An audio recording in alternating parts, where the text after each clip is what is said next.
it was very effective in showing how this began, as we say, in the drunken moment with Rudy Giuliani. And one of the key elements William Barr referred to more than once, which is the president's state of mind about this. And there's a point where William Barr says if he believes this stuff, he's lost contact with, he's become detached from reality. That's if he believes this stuff. There's another part of it, which is, well, if he doesn't, then he's a full-on criminal. And so this phrase, detached from reality, is actually legally helpful to Trump in the view of things at the moment in the Justice Department, for example, where the Attorney General today said, hey, I'm watching every hour of this. All of the January 6th prosecutors are watching every hour of this. I don't see the evidence that he was detached from reality, because when they present him, when Stepien and these people present these things to him, he never says anything back to them, meaning he gets it. He understands it. He processes it. He goes, that's not going to work for us. And, he just keeps going. So what I don't see in this is a Trump criminal defense, other than that phrase, detached from reality, if they want to make that claim.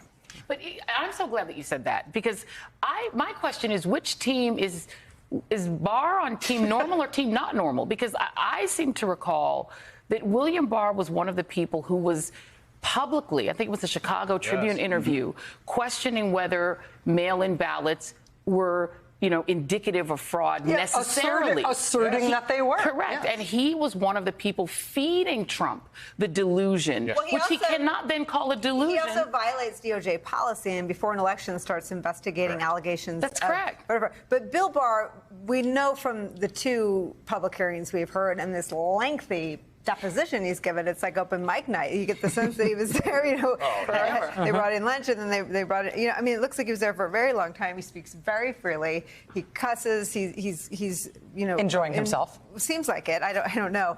But he makes this pivot, and I think we now have the testimony where you can put together a timeline up to the election, and including when he goes out and investigates all of this, I don't know what he sends Pat to investigate. Right. Yeah. He goes and investigates all this stuff. He then finds out either through the investigations or it becomes clear to him that there is no there, and he makes a dramatic break. He draws the line after violating or deviating from DOJ policy and not investigating allegations of fraud, and right ahead of the coup. So right around mid-December. Right. But I mean, the problem with that, though, too, is that he then makes a point of saying, well, I resigned. I didn't want to be a part of it. Okay, but in his resignation letter, he praises Donald Trump as a great president. He later then says he votes for him again. So it's like, no, William Barr, that's not it. You didn't resign in outrage, saying that I cannot be a part of what looks like a scheme to present a case for a stolen election to be used later in what would later be a violent insurrection. He resigned saying Trump is great. But I think that's all on planet Earth. I think in the very narrow context of the case that Liz Cheney and Benny Thompson are making against Trump by Republicans who worked for Trump, he serves a very useful. Yes, the one thing I will say is there's a surreal degree of earnest credulity that hung over that, and part of the president is a malignant sociopath who is intent on staying in office.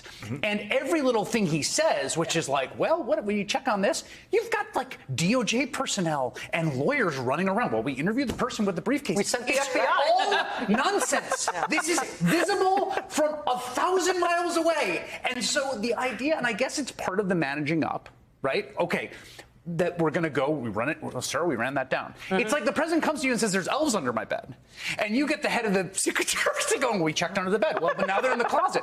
Well, at a certain point, it's this is not a serious... But Bill Barr writes in his book that he strengthened his hand at going to the president and calling it BS. By indulging. By doing Absolutely. Yeah. All right. Yeah.